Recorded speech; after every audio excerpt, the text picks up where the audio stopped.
Palma. Oh, Oh, pass. That's unfair, and Palma 7 points in the game. To Del Fuentes. oh, wow. Delgado takes the shot and knocks it down. Maloria is open. 3-pointer. Oh my goodness! Face a jumper by Robin Celis. Caballero has time. Now it gets hard to Rosso. Turnaround jumper. Oh my goodness.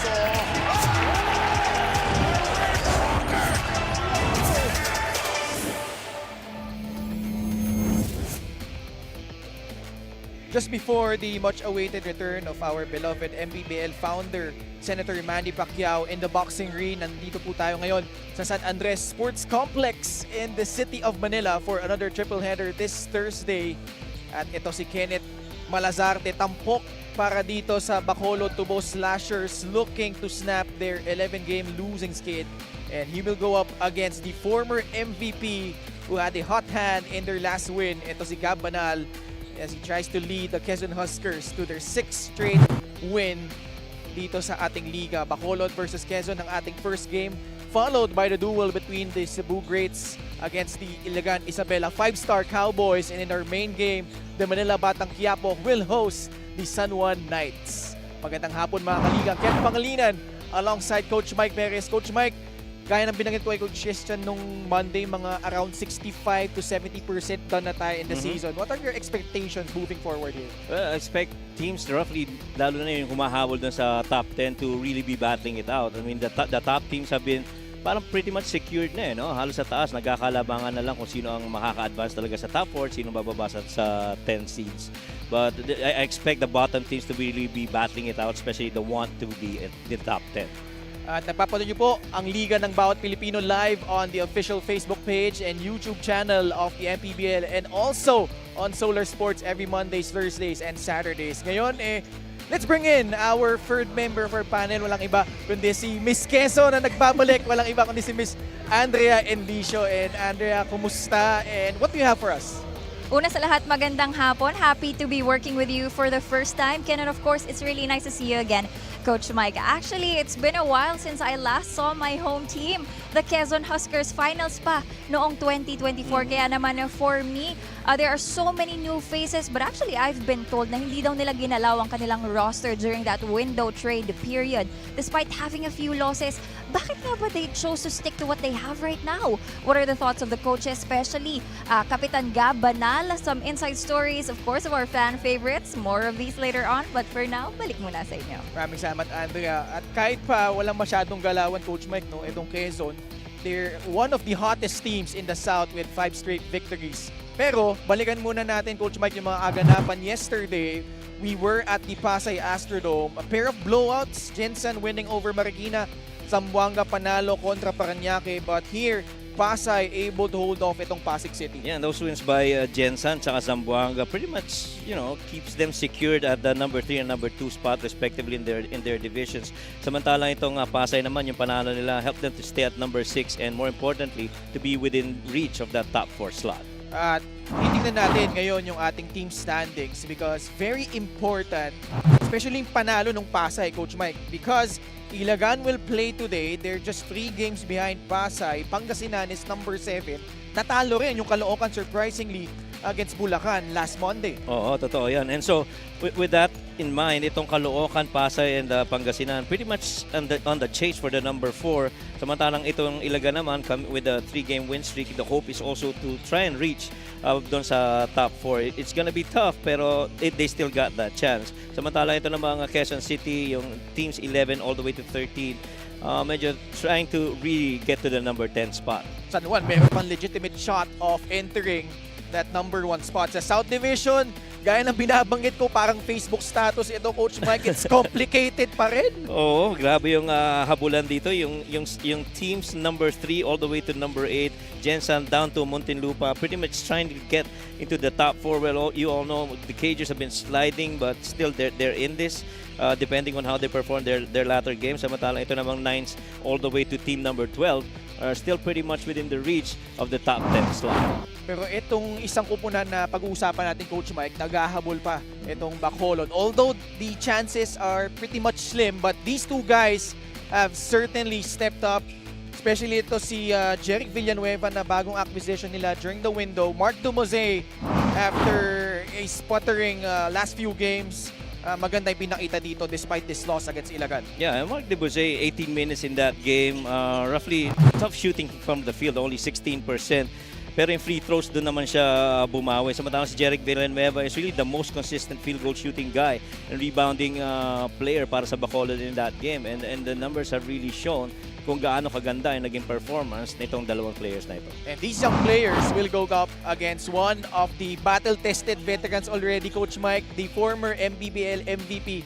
Ito si Gab Banal na reduced role na siya dito no, for the Quezon Huskers. But here, when needed the most, he was able to really find his stroke from the outside and score the lights out para dito sa Quezon. Yeah, pretty quiet campaign nga para this season. Is averaging only 4.6 points on 39% shooting, a couple of rebounds and a couple of assists. Pero in this game, he reached his season high of 18 points, 12 matter of fact in the first half. Just impressive shooting from three, missing only 1 out of the 7 attempts that he took from beyond the arc. At alam mo, kagandahan dito sa Quezon, Coach Mike, hindi man sila nagbago ng pyesa in the window, pero yung mga old reliables nila this season, actually itong mga young guns na nila ito eh.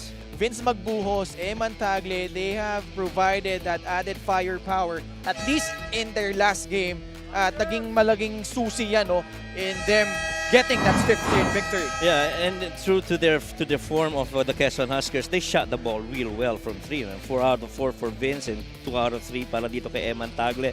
Vince had 7 minutes, Eman Tagle had 10 minutes in that game. And I like that they kept that core because, you know, it helps very little adjustments ang mangyayari. And, you know, yung mga tweaks later on in the season would help a lot. And you have your core intact, you know, advantage in a way para sa Quezon Huskers. Alright, it's the South Division Showdown between Bacolod and Quezon. Punta na natin si Richard Tampos for the starting lineups. Manila. Our first game is Bacolod versus Quezon for the 2025 Manny Pacquiao's MPBL Season 7. It's time to introduce the starting units. Presenting first, the starters for Bacolod Tubo Slashers. Playing center number 35, Jeric Villanueva.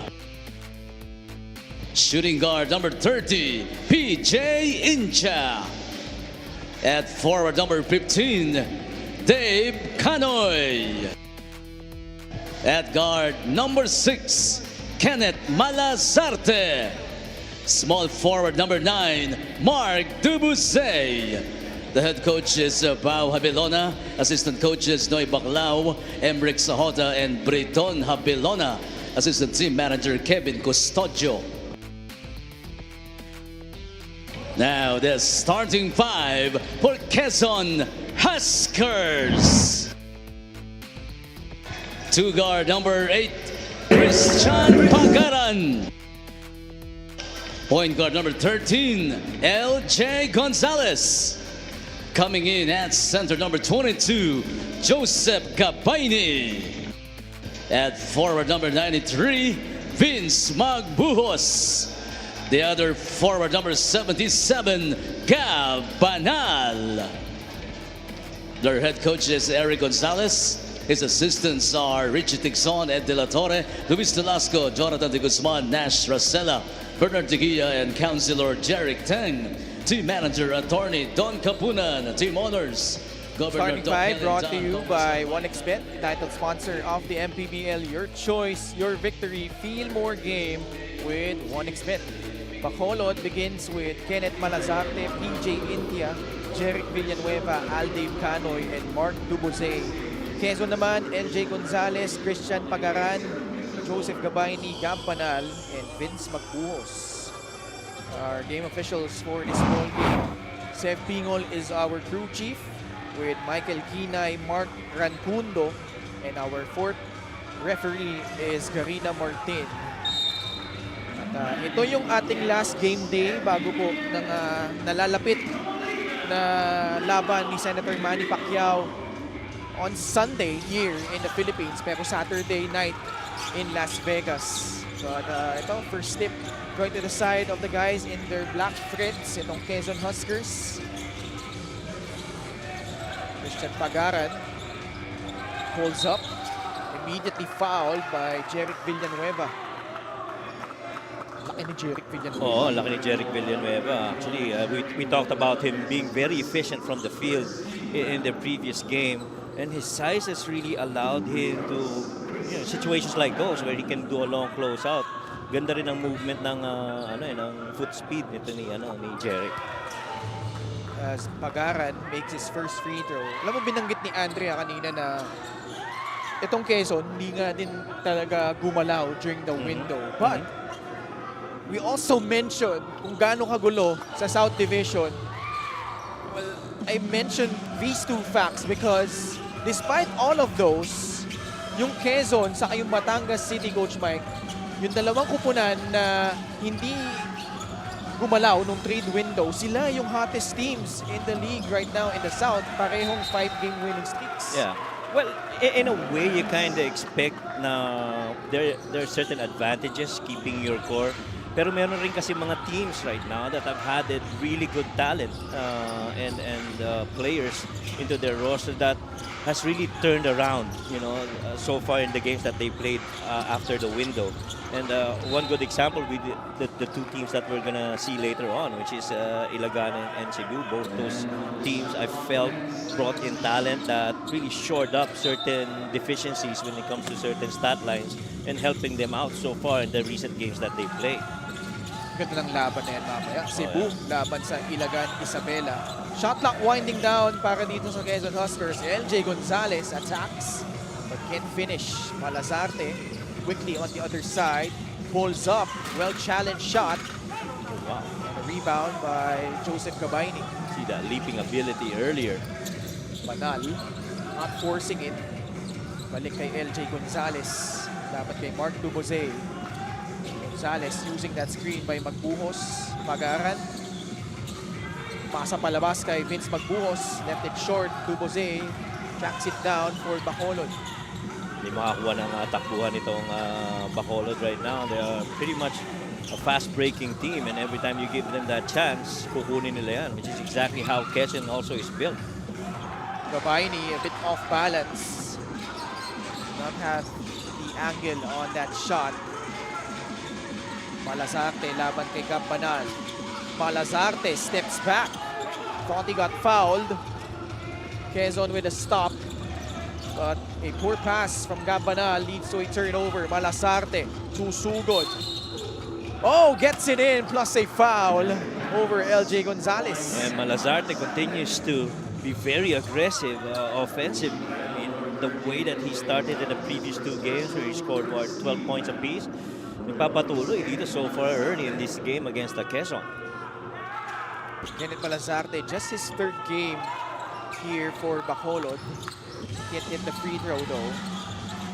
2-all, short stop ni Gabayni, wala. Field goal shooting not so very good for the Quezon Huskers right now. And this zone has slowed down a little bit. Itong Quezon Huskers early here in the start of the game.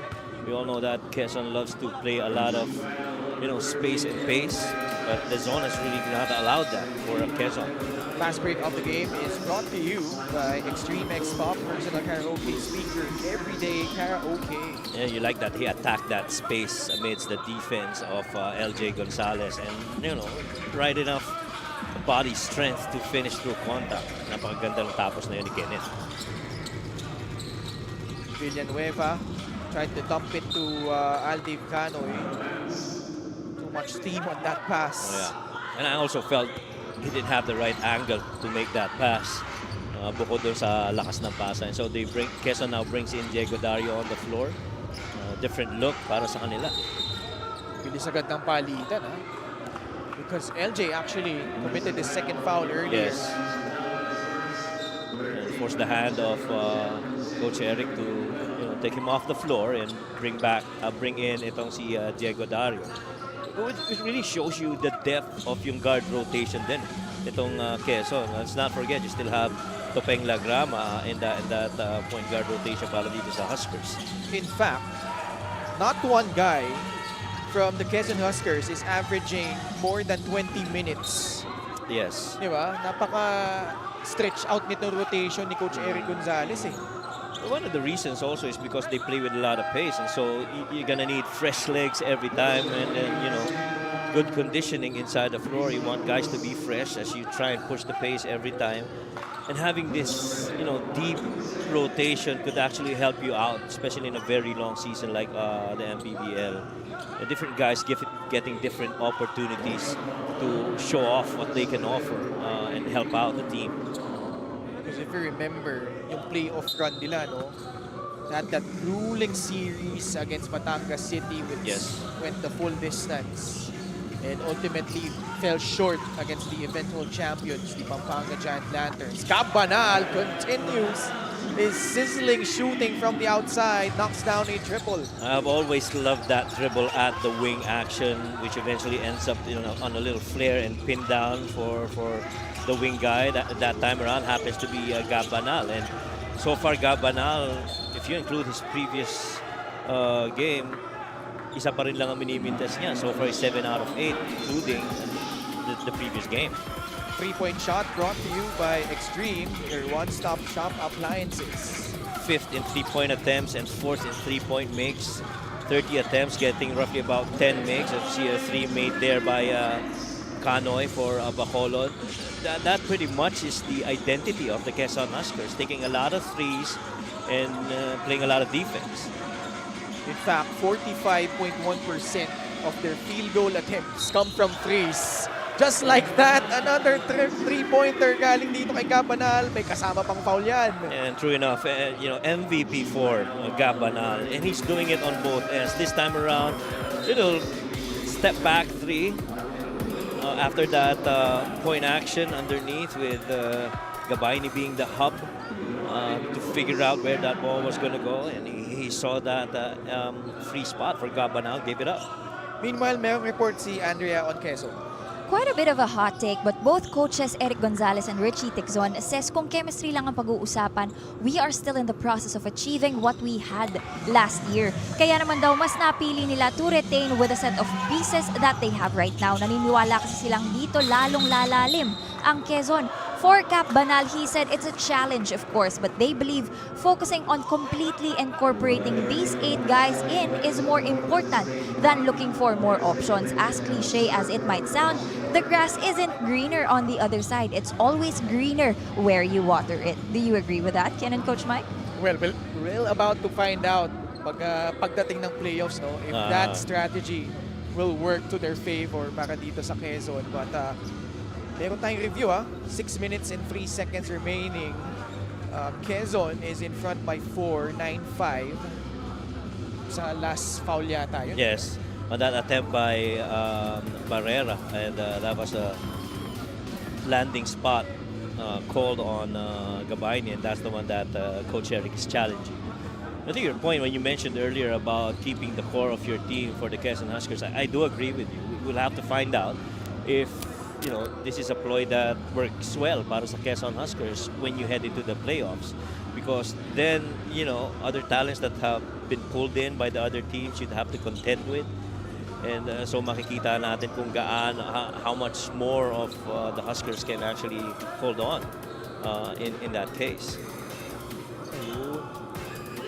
Possible landing spot dito. Yeah. It is. And that's sportsmanlike foul. For landing spot. Gabayni actually tried to, not occupy the same space as that shot by Mark Barrera, pero tumama dun sa likod nung paa ni Mark Barrera as he landed. So, the officials are definitely gonna call that, because you're supposed to allow both feet of the shooting player to land safely from where he took the shot. And just going back to what Andrea reported, kasi, for good reason, yung trade and free agency window created a lot of buzz. Ang daming usap-usapan, ang daming major acquisitions. But, yun nga it remains to be seen if those acquisitions could really help those teams na nag-beef up or yung mga kupunan like ito, Quezon, Batangas City, Yes. na hindi masyadong, actually, hindi talaga gumawa ng moves during that window. Yes. And so it takes a lot of, I guess, confidence in your players to not be getting new talent through the window. And again, you go back to the playoffs. That's really the part of the season there. It really matters. Ito yung review kasi this shot clearly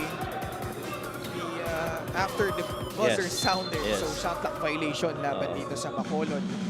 Coach Pau Havelona still searching for answers. They try to avoid losing their 12th straight. Dario, that time a miss from the outside. Sandagon reverse in traffic. Gabayni there for the putback. And Joseph Gabayni, including Simon Sandagon, are gonna have to step up later in the season, especially when they go into the playoffs, because you don't understand when they went up against the Pampanga Giant Lanterns, you know, sa big sila medyo nakulangan rin, of course, you know that Balti-Baltasar is always going to be a tough challenge. You see a good shot right there, again by Kenneth.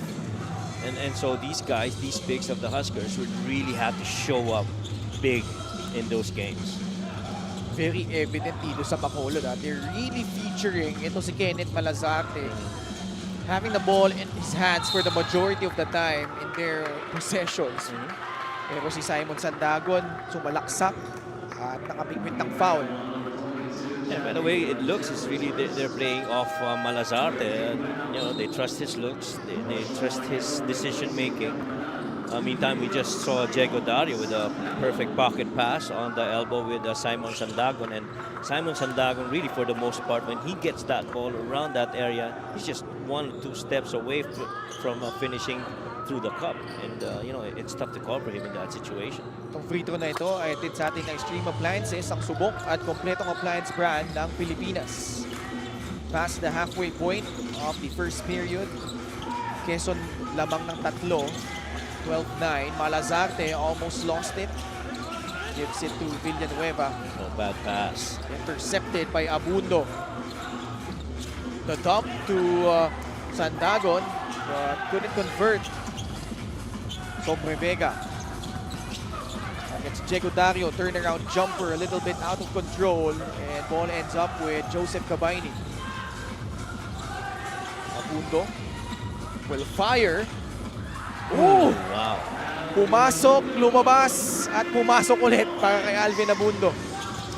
That's the danger of playing alongside against the Quezon Huskers. You miss, they run, and fortunately on a turnover, they also will make you run. Foul whistled on the Quezon Huskers. Exactly 4 minutes remaining. This was the three-pointer by Alvin Abundo. Another 3 para dito sa Quezon Huskers. By the way, ito si Alvin Abundo nagpapabati ng 4th birthday daw ni Madi Abundo Alfajaro. Pamangkin daw ni Alvin. Happy 4th birthday po, Madi. And Smart Barrera knocks down the first free throw. Pretty good move as well by Alvin Abundo in that situation. I mean, immediately going to the runs of misses and off defensive turnovers, and trusting their shots from the outside, which is why they are top 5 when it comes to 3-point attempts and makes. Nabasa 4 ang lamang. Abundo, tightly guarded by Malazarte. Sandagon fakes. Fake. Attacks. And a 3-point play opportunity coming up after getting fouled by Jeric Villanueva. Yeah. Jeric Villanueva really for the most part gets tempted to try and close out long, even on this short jab here by Simon Sandagon. Good up fake, drawing in si Jeric Villanueva and then going straight to the cup, which is pretty much the kind of game that you'd see in Simon Sandagon. It's not really your bigs na back to the basket guy, pero pag nag-face up yan, he can hurt you in different ways. Chati Rangel comes back in. Dagon at the line. Halos hindi ka nawala ng height dito sa Bacolod, no? Pagpasok ni Chadi Rangel.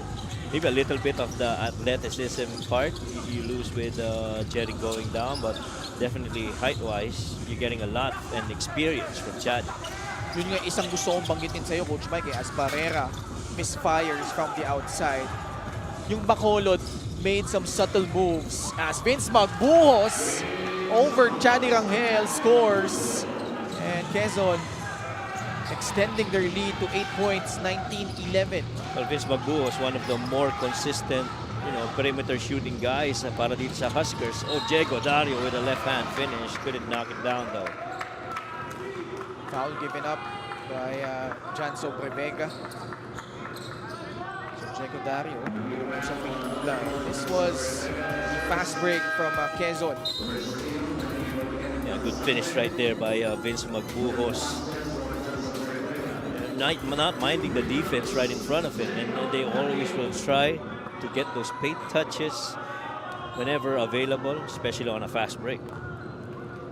Diego Dario debuted with 13 points, 4 assists versus Binyan, where they won convincingly. And so far, it's been up and down for Diego Dario, but certainly one of the key cogs para dito sa Quezon. LGR is the official outfitter of the MPBL. One thing that Diego has actually done real well for the Huskers is assisting. He's the leader in assists for the Huskers so far with almost 3.4 per game. At ngayon, lamang na ang Quezon ng 10 puntos, 21-11 timeout Bacolod.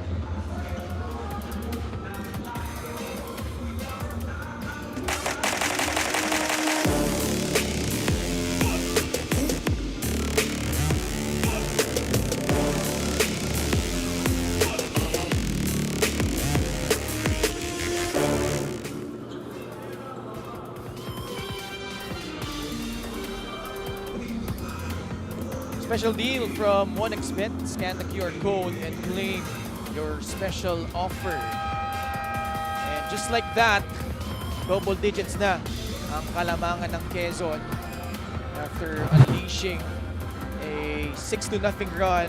And last game nila against Davao, nung first half medyo dikit itong Coach Mike pero lumayo itong Quezon in the last 2 quarters. Yep, and that was a 31-point win. Good shot making at 47%. They were sensational from 3, making 14 more 3-point makes at 60% clip. They played a lot of defense and got points off of it. 12 turnovers forced on Davao, to which they got 17 points conversion. And the bench was pretty big, though. 53 bench points that they collected, led, of course, by Tagle and Vince Magbuhos in that department. So it just shows you how depth has really played a lot of factor in the way that the Quezon Huskers have performed this season. Number 11 sila in terms of bench points, 41.6 out of their yung total point average nila of 82. So kalahati, no? Galing sa bench. Oo, totoo yan. And guys who come off the bench, iba-iba rin kasi nagiging starters eh. Kaya maganda yung mix ng bench points para dito sa Huskers. We saw the field goal shooting earlier. Just 37.5% for Bacolod.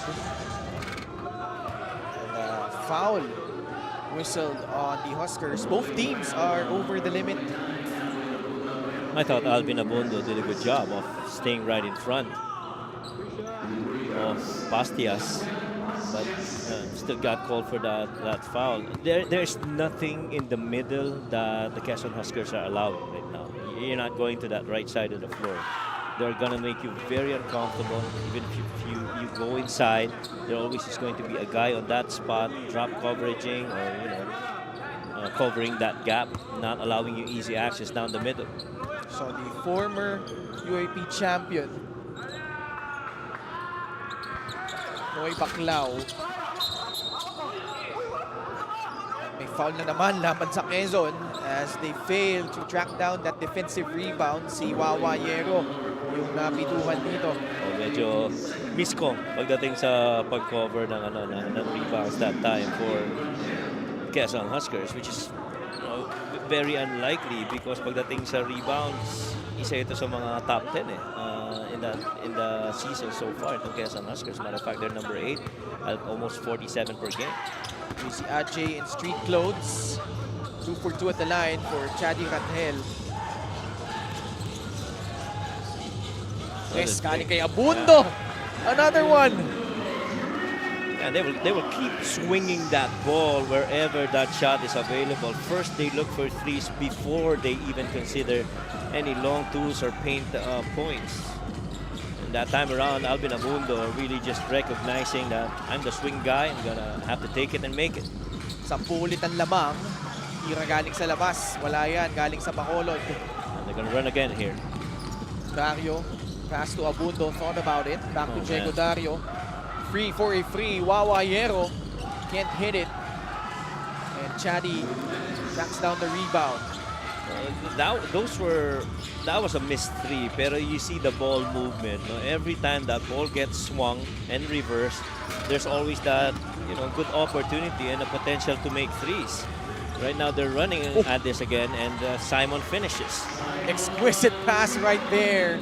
And the recipient of that was Vince Magbuhos.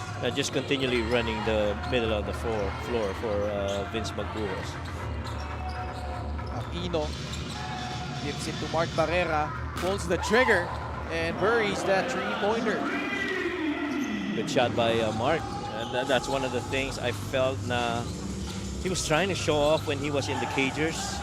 And right now he's got this opportunity to be leading scoring-wise para dito sa Bacolod. Good pocket pass. Ganda naman ng pasa, pero Sandagon fails to complete that slam.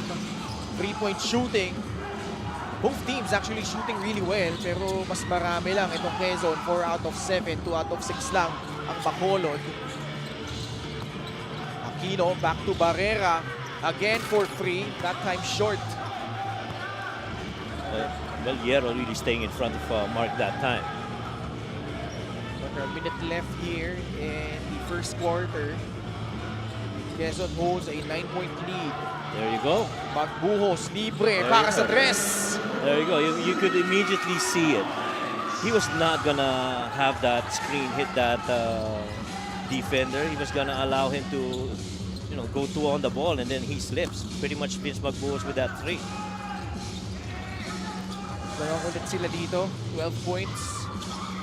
Hook shot will not work. Sandagon grabs another board. Time winding down. Abundo.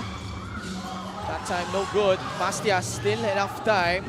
Thought he got fouled. No whistle. And that's gonna do it for the first 10 minutes of game action. And even at the very last moment that Bacolod had a chance to attack, Huskers still able to get a stop, and Vince Magbuhos not allowing that straight line drive going to the other side of the floor. And Gab Banal has pretty much been the good start here para sa Huskers, and Kenneth tried to pull some stuff para dito sa Bacolod, but really just so much activity by the Huskers up and down the floor, taking threes.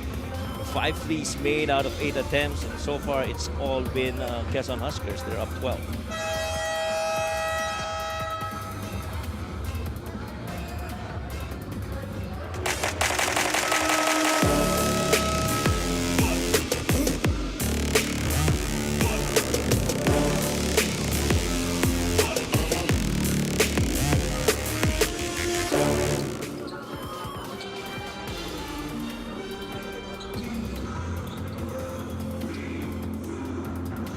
Back with us here at the San Andres Sports Complex dito po sa lungsod ng Maynila. At kasalukuyang lamang ang Quezon Huskers kontra dito sa Bacolod Tubo Slashers 29-17. Topeng Lagrama now in the hometown hero for Quezon, as well as Will Gozum, the former NCAA MVP. Eman Tagle is also on the floor. Si Eman Tagle rin. Aldiv Canoy nagbabalik para sa Bacolod. Jerry Gonzalez. Ang misyon niya ay lagpasan yung kanilang finish last season, while si Coach Pau Havelona ay nais naman din na itong Bacolod to eclipse yung kanilang win total. They've actually did that already. 2-16 nga lang sila ngayon. They're in the midst of an 11-game losing streak. As I think they're trying to sort something out here just to begin quarter number 2.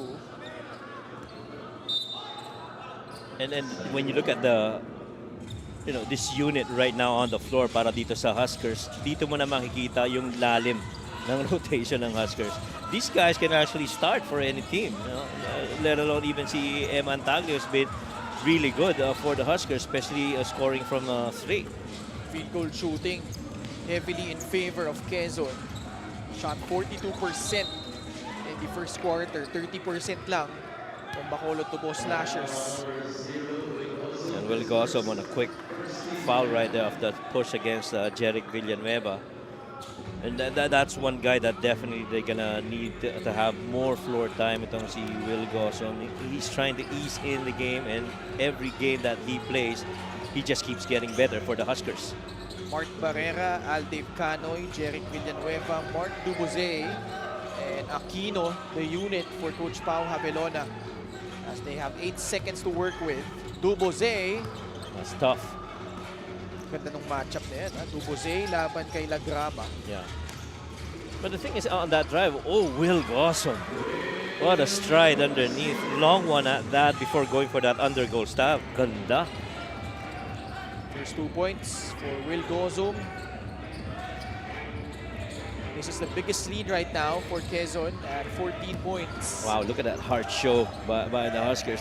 The gaps have really been covered by the Huskers right now, making it tough for Bacolod to even get past that first line of defense. At ang mahirap pa for Bacolod, they've been held to 1 shot. Yes. Always sa kanilang mga possession. Yeah, matter of fact, it's a plus 11, plus 10 attempts para dito sa Quezon over Bacolod. And really, if you're not getting so much attempts, your opponent's playing a lot of defense. Assist of the game brought to you by 1xBet, title sponsor of the MPBL. Your choice, your victory. Feel more game with 1xBet. A good jumbo action there between the bigs, and ending up with Will Gossam with an under goal stab. And you just love when bigs, play a lot of each other and play really good tune music and in sync. Gandang tingnan. 1 second left, PJ man. India. You see how that defense came up? They couldn't get through the first line of defense. That's how tough it is to get past dun sa depensa ng Quezon Huskers. When they switch, they immediately cover. When they hedge, they hard show. Pero nakakabalik agad yung depensa, no? And that's why they are the #1 team in the league defensively, holding their opponents to only 66.4 points per contest. Bigat no? Oo. To be allowing that just many points of 66 speaks a lot of the defense of the Huskers. Gravera, Statue of Liberty shot, wala yan. Gonna take it. Eman Tagle. That one rolls out, the tap, and the putback from Rodel Gravera. Tsaka lahat ng Huskers may go signal na tumira ng tres. Save maybe for some bigs that, better off shooting from the perimeter. But right now, the shots are getting tougher. Kenneth Malazarte's got that knockdown 3 from the corner, pero pretty much a challenge din, di ba? Baba sa 13 puntos ang kailangan na bulin dito ng Bacolod. Good steal. Intercepted by Ken Malazarte as he glides in for the lefty finish. Ganda ng motor nito ni Kenneth Malazarte, no? Very active, quick to his feet. Has good reads as well. Even if you defend against him, he will find a way to score.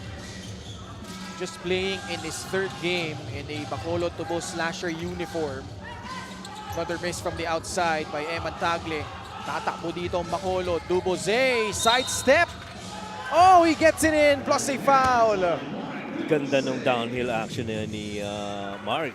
One of his favorite moves actually. Yung little side steps heading to the finish, and he was full steam ahead going down. getting up against the defense of Eman Tagle. Help came in, but still, Mark DeBose, what a finish. Ibang klase talaga na si Mark. There was a good run early in the season where he was actually leading the way para dito sa Bacolod na si Mark DeBose. Oh naman. And one of the guys averaging in double figures for the Tubo Slashers, 11 points per contest. As he completes the 3-point play. Baba sa 8 ang lamang ng Quezon. Yeah, tsaka to si Mark DeBose actually leads the team in assists with 3.3 per game. Oh, knockdown 3 in the corner. Bago yan. Mayroong 3-second violation laban sa Quezon. Almost surprised that you get a 3-second call after that drive and pass to the corner 3. Quezon Huskers will sue for time dahil nga naibaba na ng Bacolod ang kanilang lamang. We'll be back after this short break.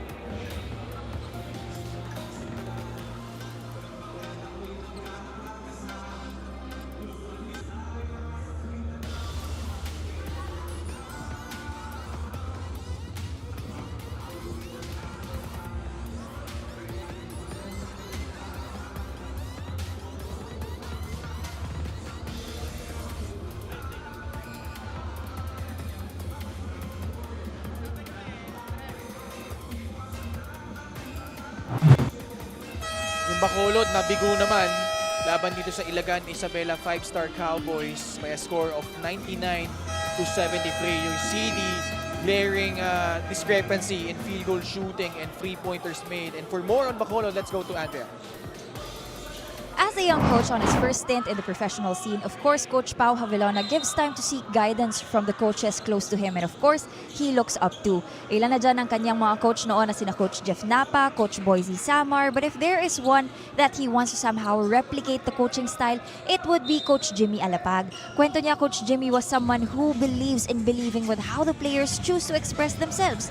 Doon daw kasi nagsisimula ang kumpiyansa. And that is how he want to be known and remembered by his players, especially in a team like Bacolod with majority of homegrown players. Despite the losses, it's important for him to see that bit by bit nakikita niyang nagkakakumpiyansa ang players niya. Back to you guys. Maraming salamat, Andrea. And I think synonymous kasi yung Bacolod with probably Cebu, Pampanga, and even Manila in terms of yung pride nila in Yes. terms of playing their basketball, no? And si Coach Pau, Ilonggo din yan. Yeah. And what a guy to emulate, Jimmy Alapag, na a young coach in the NBA. Coach Pau is probably the youngest coach here in the MPBL. And although despite their losing record, ang nagugustuhan ko dito sa Bacolod, Coach Mike, as we see a traveling violation whistled against Quezon, lalo nung simula and well, lately ulit, no? Yung fight nila, no, despite na in terms of talent, marahil yung kalaban nila mostly sila yung yamado, pero yung laban nitong mga players ng Bacolod hindi matatawaran. Yeah, I think that's founded on a lot of pride, and I like that you mentioned yung mga teams na that we have right now, and clearly Coach Pau is there's a lot of pride when you represent where you come from and where you grew up. It's exactly how Coach Pau has been, and you know, him being a player that understands the perspective, the coach that understands the perspective of the players, having played this game. And let me tell you, if you are trying to look up to a Jimmy Alapag, and I'm sure you're gonna come up with really good things for Bacolod, not just on the system-wise, because kita mo yung lot of run and breaks para dito sa Bacolod. Itong free throw at ng Extreme Appliances, ang subok at kompletong appliance brand ng Pilipinas.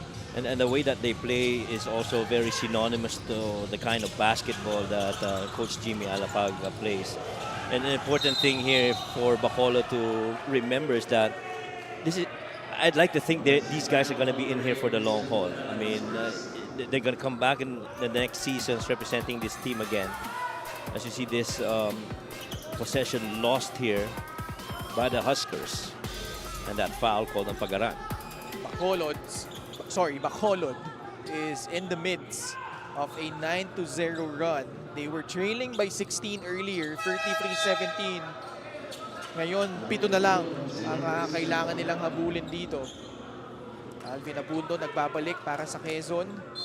At kung ikaw si Coach Pao, magugustuhan mo ito. You're only down 7 against the Quezon Huskers. And right here in the second quarter. But the thing is, kailangan paghandaan mo rin yung second half kasi sigurado, things are gonna turn up and runs are gonna be in order for the Huskers. And so you gotta be able to respond and come up with your own runs as well. Foul this time against Bacolod as Magbuhos and Chadi, Intia were jostling for position. PJ India is also one guy that's pretty good for Bacolod. Oo naman. Oo, di ba? Kontra Pelo maglaro yan, kontra Chempo rather maglaro, pero there were moments as well early in the season where he was actually helping out Mark DeBose in coming up with really good performances for their team. Past the halfway point of the second period. Pull-up jumper by Abundo is way short. Aldev Canoy with the board. Yeah, didn't have enough lift on that shot. And again, Bacolod having to contend with this stingy defense of the Huskers. DuBose, fourth free. Tatalbog palabas. Abundo. Pasa papunta kay Vince Magbuhos. Diego Dario, catch and shoot free. No good. Well, three-point shooting has gone down a little bit for the Huskers after shooting a really good clip. And right now, so far they've missed, 9 3-point attempts already, having made 5. Quick pass. Magbuhos inside, caught in position. And Canoy no choice but to give up that foul, but also in the process giving the basket. And every time Quezon Huskers player gets the ball, that ball is always moving. They keep that hot. And this time around, they found Vince underneath, and Vince went to his power move. Every game brought to you by OneXBet, title sponsor of the MPBL. Your choice, your victory. Feel more game with OneXBet. And you like that your big man in Joseph Gabay, he recognizes nasa ilalim libre si Vince and could outpower that action underneath kahit na meron na siyang elbow jump shot kanina. That snaps that 9-0 run nitong Bacolod. As we're under 4 minutes remaining here in the second period. Villanueva to Barrera. 3-point shot by Chadi is one short. That is pretty much the shot that they will allow. They will allow Chadi Rangel to keep on shooting from the outside, but in terms of your guys dribble penetrating, it's not going to be easy getting inside. Christian Bunyag sa loob na para sa Quezon. One of the hardest working tenured big men para dito sa Quezon Huskers, ito si Christian Bunyag. Quick passing by the Huskers. But Dario still coming up empty from the outside. Now he cuts. 8 on their shot clock. Diego Dario, what a pass! Papunta kay Christian Bunyag. Oh man, see that move? That was all Diego Dario. I mean, the moment that ball went to the post underneath, was that Simon earlier, or he just went 45 cut downhill and just found that space to leave it up for Christian Bunyag. Sobre Vega steps back for free. No good. Abundo pushing it. Kick out pass. Dario attacks the closeout. Sandagon. They swing it around. 10 still on their shot clock. Skip pass papunta kay Diego Dario. Pulls the trigger and nails the three-pointer. Man, he's just gonna keep on shooting, regardless where he is on the floor. Missed a number of three-point attempts, but every time he's gonna be in there and you're not gonna challenge that shot, he will take it. Assist of the game brought to you by OneXBet, the title sponsor of the MPBL. Your choice, your victory. Feel more game with OneXBet. And that really came off Diego Dario understanding a 45 cut with that ball on the post, but leaving it up for Christian Bunyag for the good, short floater inside. Bacolod with a timeout. Quezon with 7 straight points. We'll pause for a break.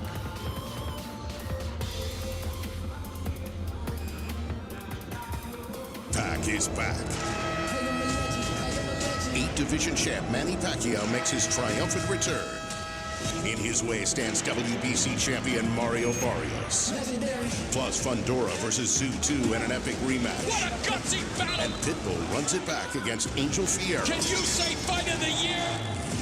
It's a stacked night of hard-hitting title fights.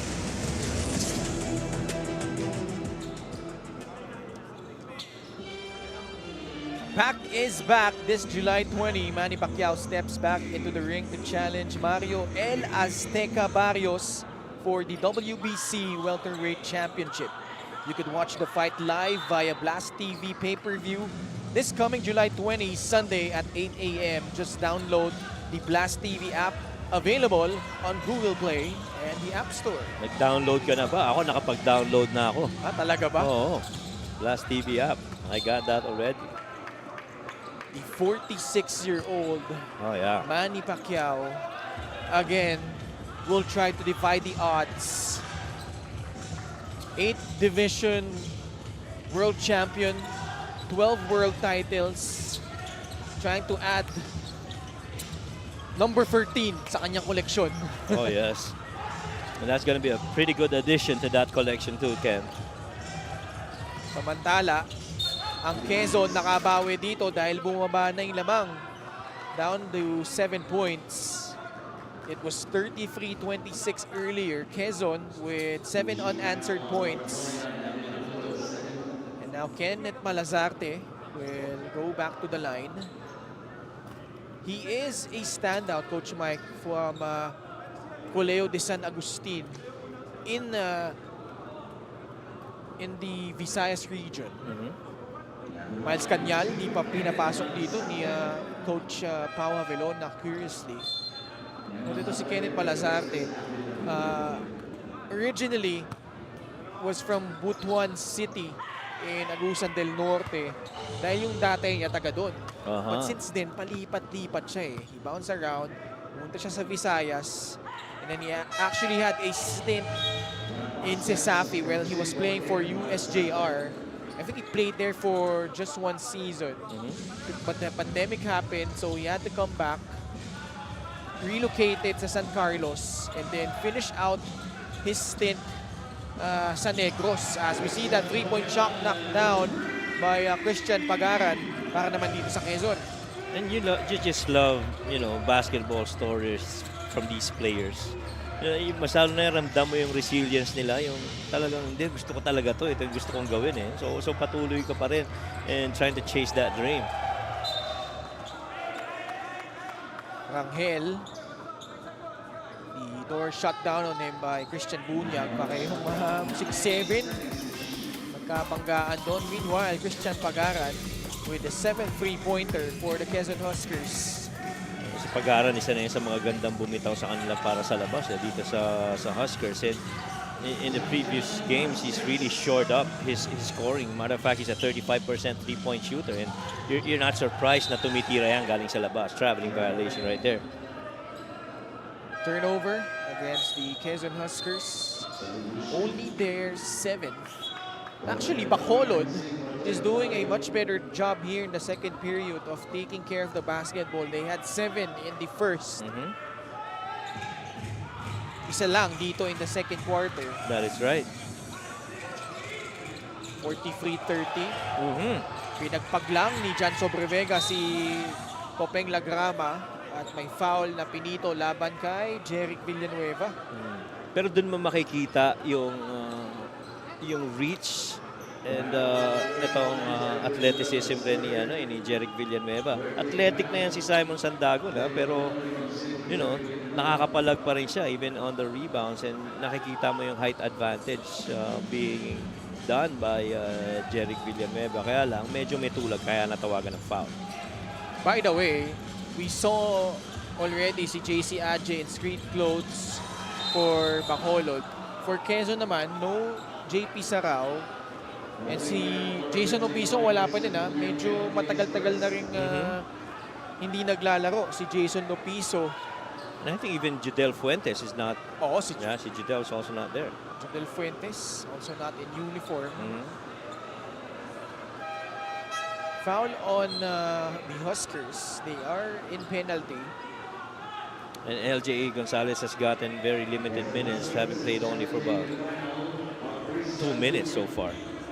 Coach Eric Gonzalez magcha-challenge ng foul laban sa kanila. We'll be back for the result of this one.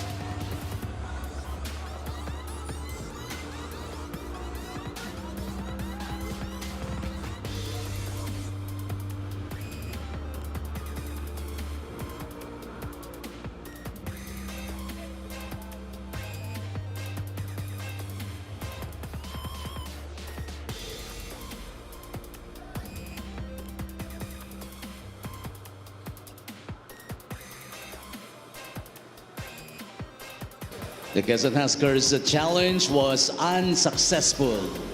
Foul on Christian Bunyag. Si penalty. Coach Eric sa pag-challenge. Tawag na yun. We'll see this right here. Rebound. Oh, yeah. Pero ang feeling kasi ni Coach Eric bago pa yan, Meron na. merong humawak kay Kay Christian. Christian, Bunyag, yeah. Yun yung kino-contest niya. Oo, may tumulak eh. Jan Sobrevega. It hasn't been the most consistent season so far for him. Ito si Jan Sobrevega. Played for Pasay last season. Actually, nasa lista to eh. 13 years played for Lasal before moving to the University of the East. Kabilang sa mga naging kakampi niya sa Lasal, sila Aljun Melesio, and Ren Paraiso. Si Alan Beltran, naging kampi niya sa UE naman. At saka kita mo yung disparity nung production ito ni Sobrevega. In their first 6 games, he was averaging roughly about almost 7 points per game. In the next succeeding games, he's averaging just 2. And so, huge turnaround pagdating sa scoring para dito kay Sobrevega. The minutes are almost the same, pero the production has gone down. Velgozo will finish out the last 25.9 seconds of this quarter. Basically, a last shot possibility now para dito sa Quezon. 43-31. Lagrama. Laban kay Sobrevega. Kopeng. Oh, great screen. Actually, dahil great screen. Ay, hindi. Offensive foul eh. Apparently, Eman Tagle was caught stepping on the sideline. So one last chance for Bacolod to get, a couple of more points here before ending the half. Canoy. Pasat. Putay Pastias. 4 seconds. Pastias for free. No. Rangel to beat the buzzer. Had a good line but well short. The first half comes to a close. Much better second quarter para dito sa Bacolod Tubo Slashers, but the Quezon Huskers remain ahead here. 43-31 at the half.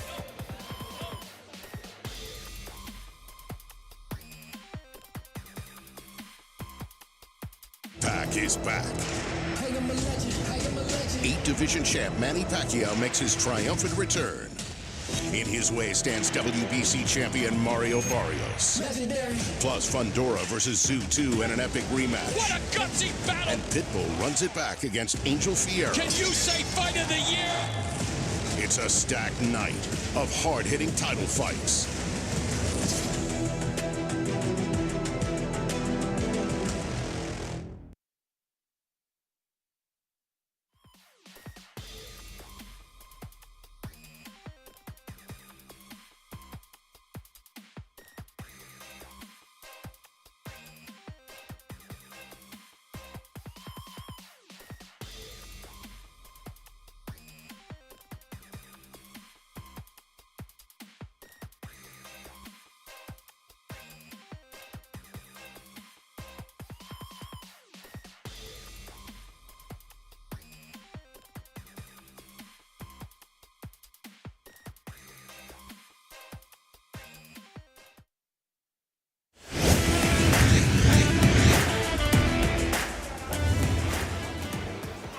Back here at the San Andres Sports Complex for your Maharlika Pilipinas Basketball League. My name is Andrea Endicio, and right now we will be having our halftime interview together with assistant coach Jeric Teng of the Quezon Huskers. Thank you so much, Consi, for joining me here at the half. And Consi, from my point of view, it's really nice to see the closeness of your players. We both know na napaka-competitive nilang lahat, but hindi maikakaila yung pagka-solid ng relationship ng team. Is there a secret to that, or is there something that you coaches do to make them that way?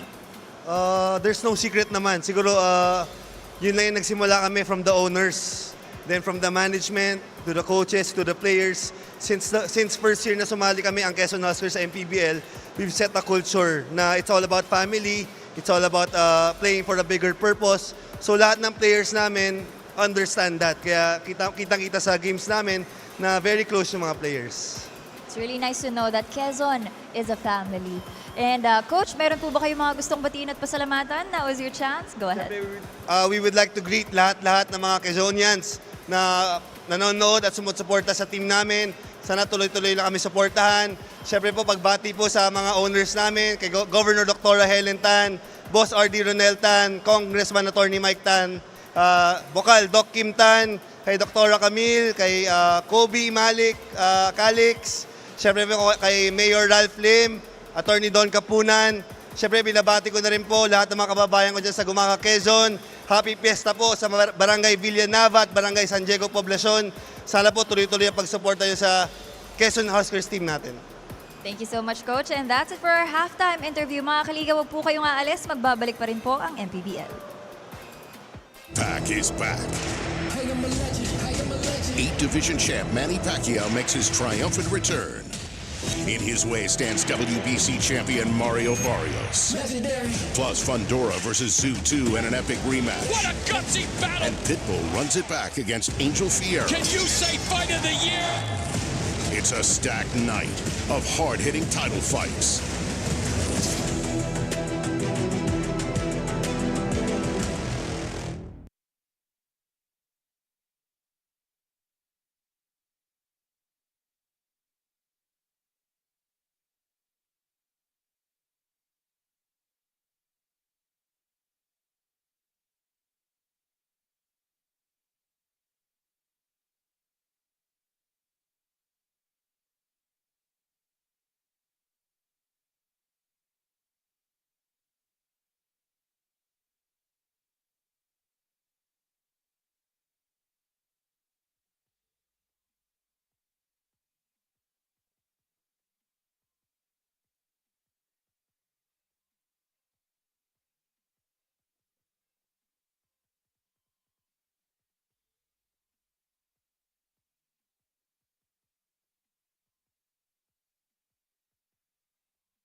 Halftime score po natin is 43-31 lamang ang Quezon over Bacolod ng 12 points after the first 2 quarters. And kung sisilipin natin yung mga kaganapan ng first half, Coach Mike, bagamat hindi lumamang yung Bacolod, in fact, Quezon led by as many as 16 points. Right after that, nakabawi yung Bacolod. They had that 9-0 run. They were able to trim the gap to single digits. But Quezon, though, pulling out the stops, and as a result, they're still ahead here. Yeah, pretty much. When at that moment when that lead went down to what, 7 or 6, Quezon really started tightening the screws and getting more efficient on the offensive end, getting quick threes, getting into fast break situations, paint actions, good assists. That's like this one with Diego Dario and Christian Bunyag connecting. And the three-point makes, to me, have really been a key difference maker in this game. 7 3-pointers versus 3. That's a +4 in favor for the Huskers. And so Bacolod's got to stay the course right now and recollect themselves and give themselves a chance to pull off a win against Quezon in the second half. Kapanal picking up from where he left off in his last game, leading the way along with Vince Magbuos with 7 points each. Gonzalez only played 2 minutes as a result of 2 early fouls. Immediately goes onto attack mode and draws a foul. Well, one of the reasons why he went attack mode downhill was that middle lane was pretty much open on the left side of the floor for LJ Gonzalez. And LJ Gonzalez, if you're going to give him that left side, that pretty much, in my opinion, is a comfort zone for LJ. And so it's easy for him to get inside the paint and strong enough with his body to attack the defense right in front of him. In that case, happens to be Chadi Rangel. Mark Tubose, Aldave Canoy, Mark Barrera, Chadi Rangel, and Kenneth Malazarte ang 5 na nasa loob para kay Coach Pau Javelona. Canoy steps back. Rangel, no good. Pagaran with the rebound. Gonzalez Good pull-up. gets to his spot and scores. Sometimes you don't need to give that extra pass, especially if you're the guy that's least guarded. Then it's on you. You're the one who's supposed to take that shot. And within that elbow area, LJ Gonzalez is going to be very comfortable. 46-31. Malazarte one-on-one against Christian Pagaran. Settles for a free. No good. Gabaini with the rebound. LJ Gonzalez to Gabanal. Oh man, Gabanal has really found the stroke. Gab Banal right now is 3 out of 3 from there. He has not missed. And the shots that he's taken is actually within the flow and in a comfort zone that he's liking. 3-point shot brought to you by Extreme, your one-stop shop appliances. That's the second time in this game we've seen that pin down for a top guy, flaring up top for a 3. And this time around, Gab Banal again knocks it down. Gab Banal has hit 9 of his last 10 3-pointers. He was 6 out of 7 in their last game against Davao Occidental. When you're hot, you're hot. Oo, ang ganda ng binibitaw eh. And so this couple of games to which Gab Banal is actually doing good from 3, I'm sure it helps a lot in his confidence, especially him being able to finally help out offensively. For the most part, he's been a guy that they turn to on the defensive end eh. Pero alam mo naman nakaka-score yan, former MVP. Eric Gonzalez, his team on top by 16 points, 49-33. Tubose working against LJ Gonzalez. Now, right side is locked. Nobody's getting in there. Grabe yung depensa ni LJ Gonzalez.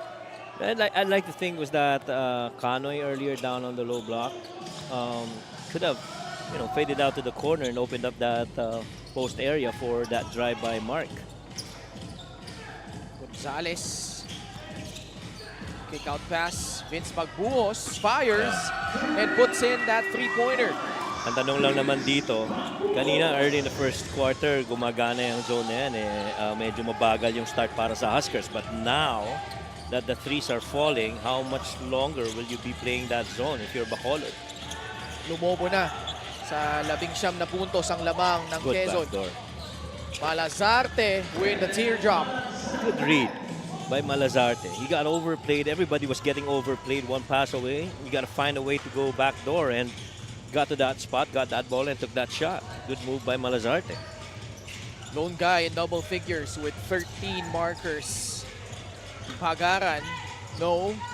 Barrera at the rebound. Duboze quickly on the other side. The crossover. LJ Gonzalez was on skates. And he committed a foul. Paboritong side ni Mark Duboze yan eh. Yung kanan. He always, for the most part, would see him trying to create for a finish on that inner thirds of the floor, which happens to be that right side. LJ with already 4 fouls. Yes. Well, si LJ, I'd like to think kanina was trying to anticipate a middle ball drive, which is pretty much what a right-handed guy would do. But, you know, Mark is not that type of player. He's always going to go to the right. LGR is the official outfitter of the MPBL. Duboze. Itong Bacolod, nag-ahabol pa rin, down by 17 points.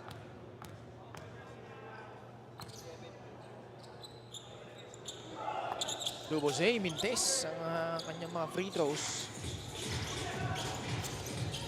Free throw shooting, very decent rin naman yung free throw shooting ng Bacolod in this game. They are, before that trip, they were 14 of 18 from there.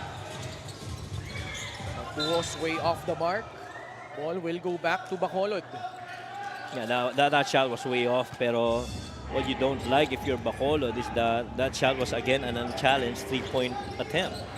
So understanding that these guys have been shooting 42% from 3, you gotta close out and challenge every shot from there. Force them to bring the ball on the floor and, you know, attack the paint. Duboze bubukol sa 3.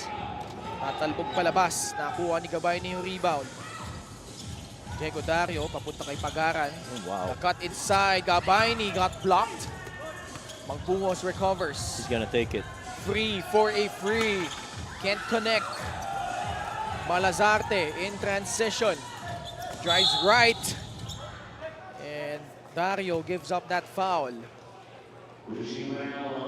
And Bacolod really trying their best to beat, you know, the primary defender, that first line of defense. But every time, these Huskers just keep in step with every attack of the Bacolod Tubo Slashers.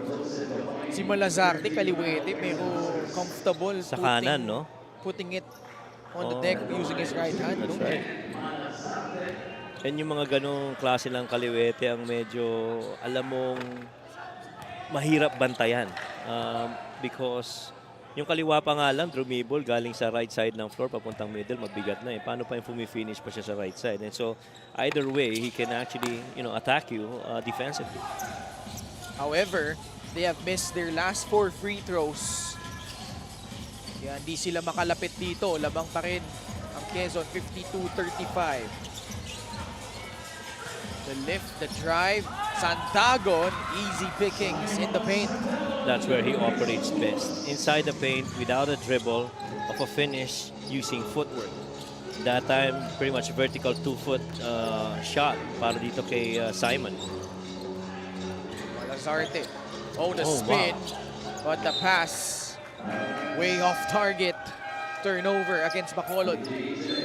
That time around, he was thinking na merong corner guy na lalabas. This drive, though, and this feed inside, beautifully done by Vince Magbuos and nobody checking Simon Sandagan. This is the game brought to you by 1xBet, the title sponsor of the MPBL. Your choice, your victory. Feel more game with 1xBet. Grabe yung assist discrepancy, no? It's really because of the ball and the man movement. And the moment that the Tubo Slashers started playing a man, that's when really all those assists came up. And earlier, medyo mabagal yung progression doon sa stat line na yan eh. Shot clock winding down. Slip, skip. Only 3 seconds left to work with for Quezon. There really is an art to slipping screens. You know, faking out that screen is in itself very hard to defend against. Maging yung screener, kailangan marunong rin bumasa ng depensa. Correct. Shot clock violation though against Quezon. And coaches would already identify, who hits the screen and who slips the screen. There are certain players that do that. And for the most part, kung yung guardia mo is walang 3-point attempt, patatamaan mo talaga yung screen para maiwan yung depensa and create other opportunities on a ball reversal, on a high-low, different ways. Last halfway point of the third quarter. Abundo whistled for that foul, battling with Janjan Pastias. That time, Abundo naman trying to be aggressive, preventing that handoff, trying to make himself a little bit smaller so that he doesn't get screened. Canoy laban kay Gravera.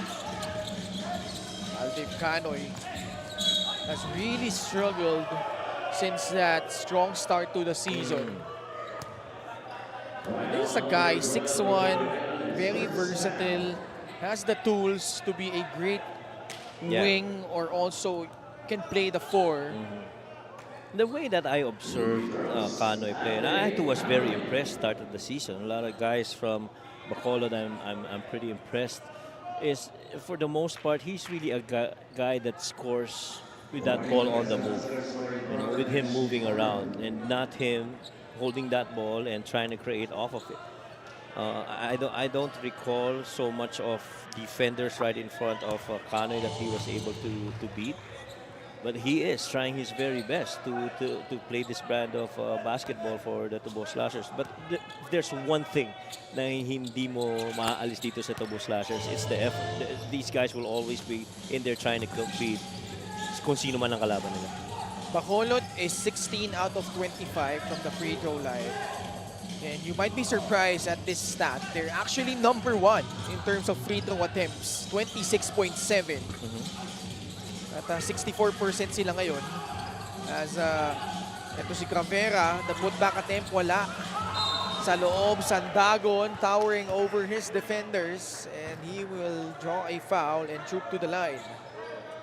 Sandagon, pretty much staying active, as always. Dito sa game na to, that middle lane of the floor has always been available for him and he just keeps going at it. Former FEU Tamaraw sa Imon Sandagon. Speaking of former FEU Tamaraw, nice naming batiin si mga manlalaro from Suwag City. Si Bran Ray Bienes at si Axel Enigo watching right now. Itong laban ng Bacolod and Quezon. Nakamakailan lang nung Lunes. Had that gritty win. Mindoro against Bataan. Meanwhile, Quezon continues to conquer underneath. Another 3-point play opportunity this time for Grodel Gravera. And Gravera, I covered him in the playoffs. I think that was in game number 2. But he played really good in that finals match against Pampanga. And so I was wondering bakit medyo matagal na hindi siya nakabalik. But at the very least, now we're seeing these minutes from Gravera. Challenge tayo this time from Coach Pau Avelona on that last foul call. We'll be back for the result of this one.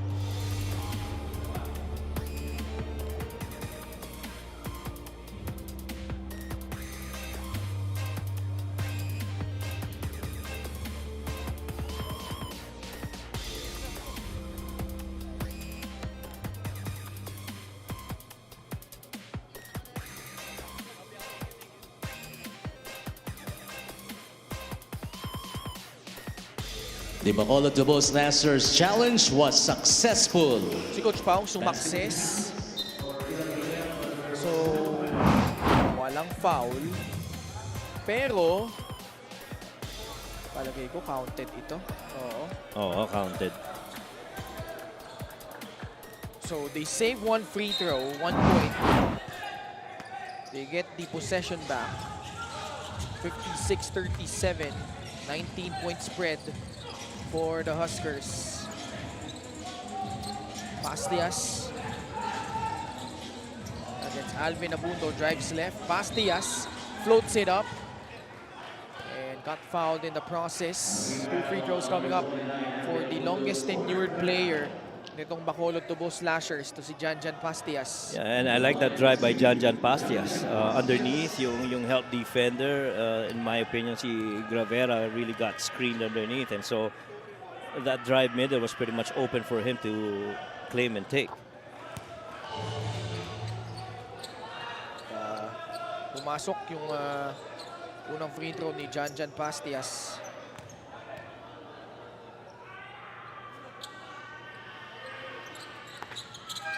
Two for two at the line.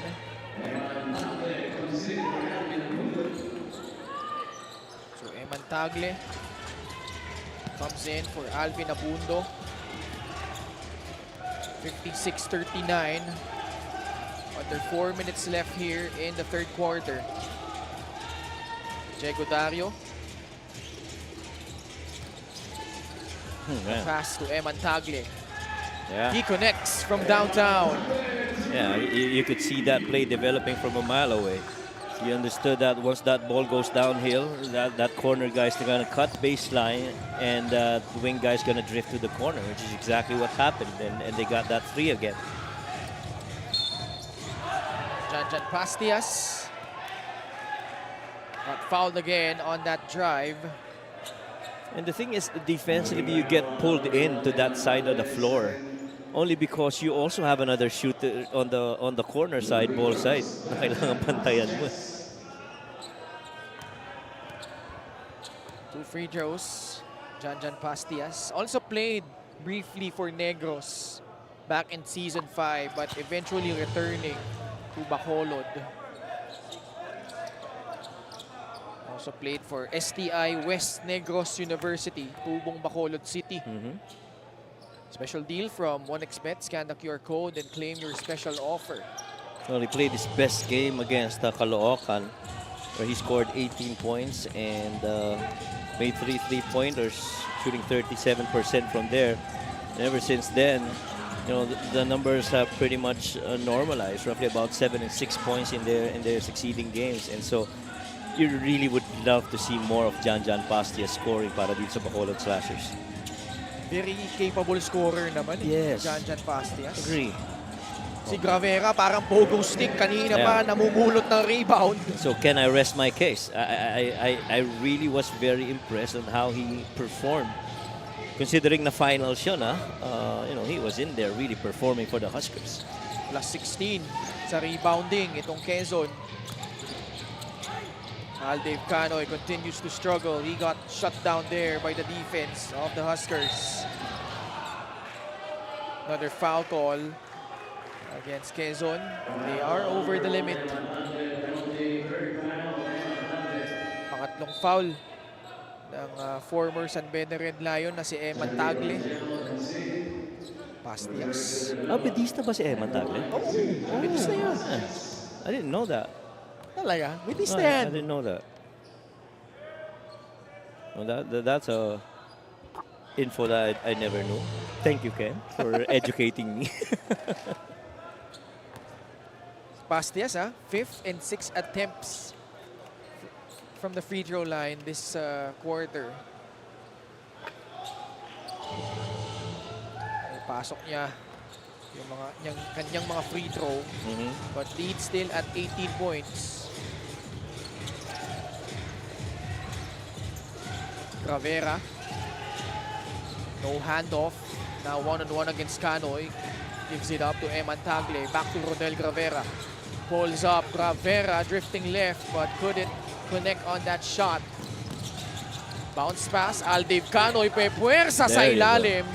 Basically willing that one through. And more importantly, that's one of the very few times that they've outnumbered the Quezon Huskers down the floor. That was 4-on-3, and Kanay really attacked strong. Good job by Kanay. 61-45. Eman Tagle, can't hit the three. DJ India. There you go. Cross-court pass. Sobre Vega. Misfiring from the outside. Sayang yung reversal na yon. Had a good look. Had a good line also on that shot. Santagon Pasa palabas kay Eman Tagle. Dario against Janjan Pastias. Off the bounce. Dario for free. Looks good. Pops out. Ball will go back to Bacolod. Couple of 3-point misses from both Bacolod and Quezon looking good, ano? Fast break of the game brought to you by Extreme X Play on-the-go speaker. Take your music anywhere. Ito yung magandang fast break opportunity para sa Bacolod Slashers. One of the very few times they got the Black Shirts outnumbered. That was 4-on-3. Finally dumping it over to Kanoy, and now they really crashed strong towards that cup. We have a timeout here. We'll be back after this short break.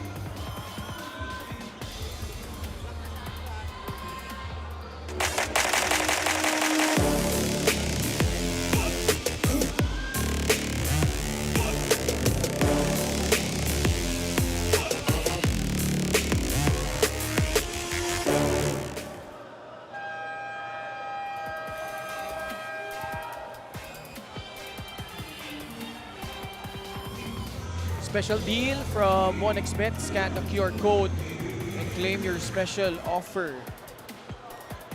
1 minuto at 28 segundo ang nalalabi na lang dito sa ating third quarter.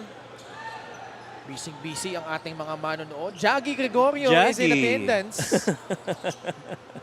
By the way, quick shout out to Attorney Don Capunan. Always supportive, always watching. That was quick reaction by Jaggy. Always camera ready yan, si Jaggy. Oo naman. But ito, Ken, itong Tubo Slashers, there's only one guy that has made multiple attempts and shot the ball really well para sa kanila. And guess who it is?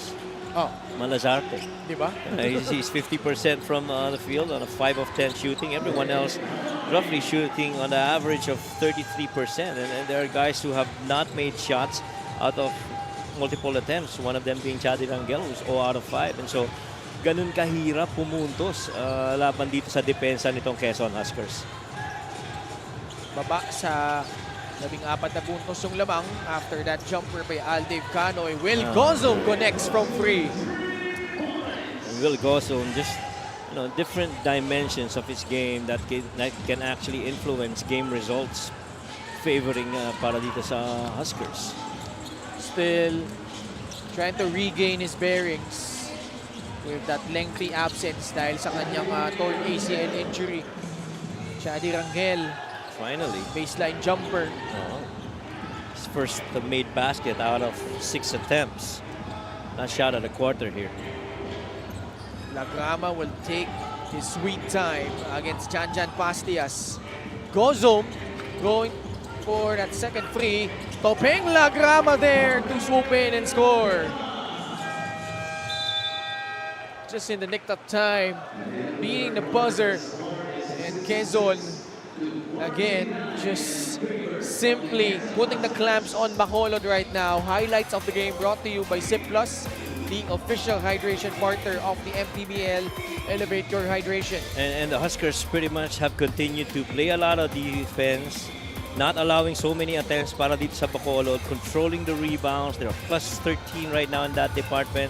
And you talked about it, yung assist nila, it's 22 versus 9, just a huge difference in terms of ball and man movement overall para dito sa Huskers. And as a result, they head into the fourth ahead by 17, 66-49.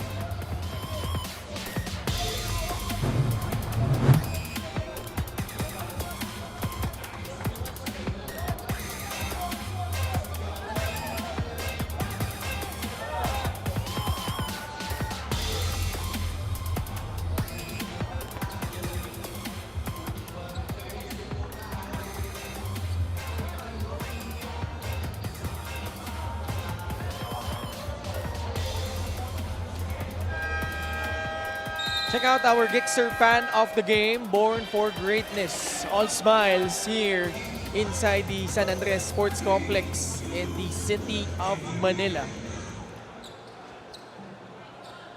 Mga marunong promoject eh. Nasa camera, di ba? Parang ikaw lang, Ken. Hindi. Parang yung courtside reporter natin. Achi Nigo and family. Down there, of course, they're gonna see action later on. That's a big one against San Juan. Oo, mamaya-maya lamang yan.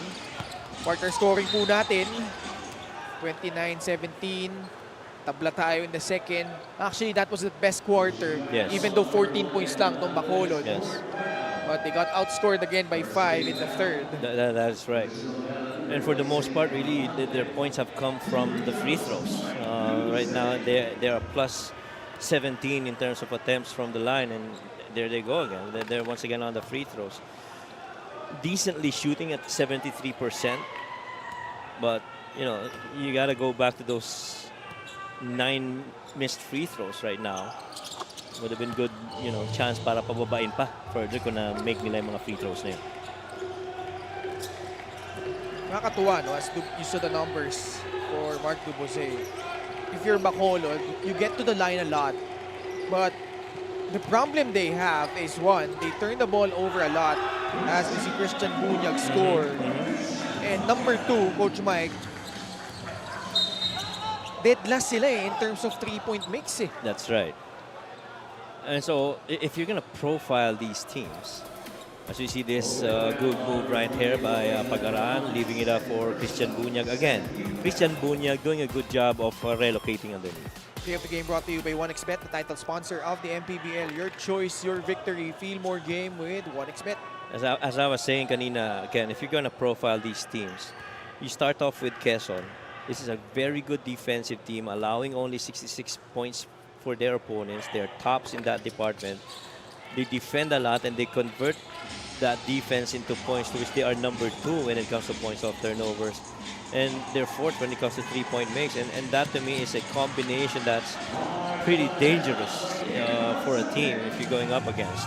Samantalang ito naman Bacolod, really relies more on their free throw attempts. They roughly get about 26 attempts per game, to which they surpassed that in this game so far. And their fast break is roughly at 17 per game. Right now, it's way below that. They only have 11. And the only reason that they're not getting to those fast breaks, the makes though, is the defense of Quezon. They are getting their runs, but they're not making those points.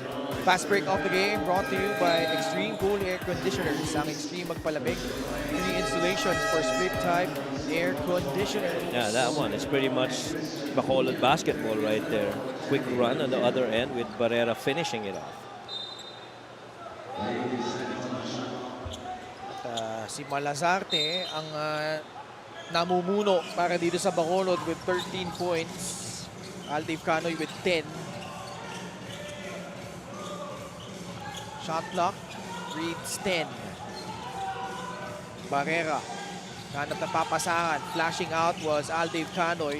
Posting up against Well Gozom. And Canoy winning that matchup. Oh, what a good move by Canoy right there. And ang ano lang dito is later in the game na siya nagsimulang makapag-contribute no? Para dito sa Tubo Slashers. This guy has tantalizing upside. Si Aldiv Canoy. Mixer, great move of the game, born for greatness. Ito yung galaw niya kanina, Coach Mike. Ang bigat niyan. I mean, you get past the defense of Will Gozo. He pretty much beat him to that spot, attacked that open space, and made something out of it. Very forceful din yung pagkakatapos na ni Canoy. Villanueva off the bounce. Too strong off the glass though. LJ Gonzalez returning with 4 personal fouls. Kick out pass, Magbuhos, la fake. Back to LJ. Magbuhos pulls the trigger. Can't get it to fall. Ball batted around. It finally ends up with Mark Dubose. Vince Magbuhos actually did not want to be the one to take that shot. He wanted that ball to be swung over kay Gab Banal sa kabila. Pero, you know, it got back to him and he took it and missed it. Made shot right here. Gets that one to trickle in. They pull to within 12, 68-56. Gabayni at the post. Quick move against Villanueva. Couldn't finish. Malazarte grabs and goes. Villanueva thought about it. Puts it on the deck. Falls down and eventually gives up the rock. Gabanal in trouble though against Barrera. Release pass, Magbuhos, they have the numbers. Gabayni back to Magbuhos, who finishes. good give and go between those two bigs. Gabaini just really returning that pass over to Vince as he was rolling downhill. 3 minutes gone by in the fourth period. Palazarte flips it up and in, getting it off the glass. Hirap nun, ah. Oh, Fading to his right with a left-handed shot. Kenneth Palazarte with 15 points. The attack by LJ Gonzalez. He will be rewarded with 2 free throws. Flip game brought to you by 1xBet, the title sponsor of the MPBL. Your choice, your victory. Feel more game with 1xBet. A little give and go between Joseph Gabaini and Vince Magbuhos. And you love big men running the floor and collaborating for a good finish. Meanwhile, let's check in with Miss Andrea Andisio. A real champion is made not in front of the crowd or cameras. He is made during those moments when no one is watching. Perfect example nga dyan itong si LJ Gonzalez. Actually, if you ask Kapitan Gab, who's the most hardworking player of Quezon? First person that came to mind was LJ. Unang dumadating at huling umaalis sa practice. Kwento ni LJ kung ang call time ay 12:30, 10 a.m. nandun na siya, getting his shots in, practicing his skills and all. After practice, he's the last one to go kasi nagsushooting daw ulit siya. Despite the clamor surrounding him, naniniwala siyang there's still a lot more to do. And that's how you make a true champ. Right, gentlemen? Oo naman, Andrea. Nakita mo naman sa numero ngayon ni LJ Gonzalez. Averaging 10.6 points. But the glaring stat there is he is so efficient from the field. 53%, shooting 36% from Yes. beyond the arc. Yes. Yung mga ganyan, yung mga reps, early work, and really comes to fruition when you play your game here. As you see, LJ Gonzalez trying to get past the defense. And I feel the not so much appreciated part of the game of LJ really is more on defense and assist. He tops when it comes to assist and tops when it comes to steals. See this play again between these two bigs in Gabaini and Vince Magbuhos. Every game brought to you by 1xBet, the title sponsor of the MPBL. Your choice, your victory. Feel more game with 1xBet. And staying with that LJ conversation, LJ is actually a really good defender. He's number 1 in steals for Quezon with 1.9 per game, and he's second in blocks with 0.6. And pagdating naman sa puntos at rebounds, second din siya with 10.6 and almost 6 per rebounds per game. And you're getting that from a guard, diba?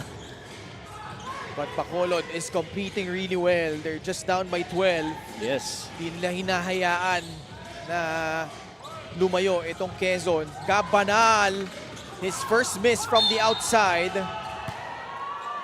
Ang problema ng Bacolod ngayon, securing the defensive rebound. That's right. First, locating rebounders nearby. There's different schemes, especially when a guy takes a shot from one side of the floor. Some coaches would turn to what's called a corner crash, wherein your corner guy is the one that crashes the boards. For the most part, there is a good probability that ball's gonna fall on that weak side of the floor. Kaya yun yung ginawa ni Joshua Yero kanina. No? Pagkatira ni Gabanal, immediately went down, trying to secure an offensive rebound, which he got. Bacolod has already given up 15 offensive rebounds. But on the flip side, each and every quarter itong Quezon maagang nape-penalty. At ang dami ng free throw attempts itong Bacolod. These are the 37 and 38 attempts from the line, which really has kept Bacolod in the game. Yeah. And a total of 27 fouls committed already here by Quezon against that of only 11 para dito sa Bacolod. And one might say fouls are directly proportional to the intensity of your defense. But still, there's a certain number of fouls that you don't want to get past. because it just awards free throws to your opponents. Good shake action, a good three right there by LJ. But just couldn't knock it down. Again, the 16th offensive rebound. Joshua Yero puts it in. And Magbuhos is down. Coach Richie Tixon is in the case of our referee as he saw Magbuhos fall down on the floor. Oh, tsaka hindi basta mag-aano yan si Vince. Vince is a tough cookie, and you don't understand when you see him that way, there's high chance that he definitely got hit. See this here, this shot by LJ on that drive, he slips. Oh, he got hit on the face by Chadi Rangel. Ang tanong, was it intentional? Kasi may dulas no? May dulas. We'll have to see. Because Chad even looked at him on his way down the floor after that hit. 5 minutes and 34 seconds left. Well, they still got a lot of time here. You're down 14, pero may oras ka pa, and you gotta string points quickly. Oh, kahit pa hindi pa nga lumalamang itong Bacolod, hindi rin naman nila hinahayaan lumalayo. Oo. Na lumayo, rather. Itong Quezon. Biggest lead by the Quezon Huskers 20. was at 20 points, right? Yeah. And they gotta go into a run, itong Bacolod Tubo Slashers. Not everybody on the side, especially of Quezon, is happy at the moment. Kasi ang dami, unang-una ang dami ng fouls na tinawag sa kanila, and there were fouls, in my opinion, based on how the coaching staff has reacted, that should have been called favor to their side. And laki ng disparity, almost more than 15 ang difference when it comes to fouls that's called. There are 16 more fouls called on Quezon than that of Bacolod. You see this action right here. He slips. Oh yeah. Yun yung may tama pero ang tanong, ito, mas magandang angulo sa palagay ko ito. I think they're gonna look at it again. Pero si Chadi tumatawa as he yeah. was trotting back. From that previous angle, the one before this, it looked like may tama Hindi lang natin alam if it was incidental because of the slip of Vince Magbuhos. But regardless, that was on the head. So that might be one thing also that they're looking at. It was a lengthy review. They'll also check if the shot will count galing kay Joshua Yero.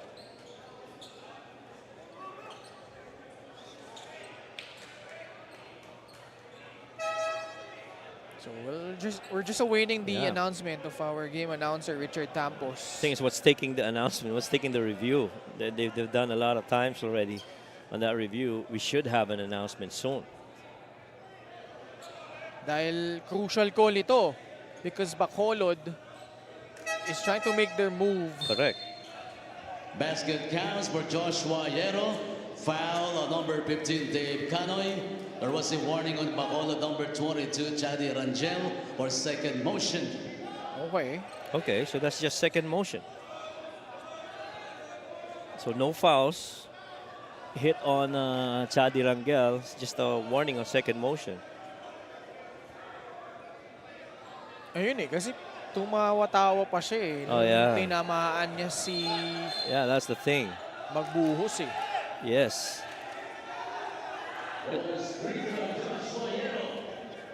That looked like a hit on the head as well.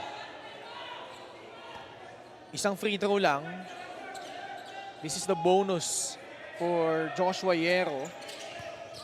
Way short. Ball will go back to Bacolod.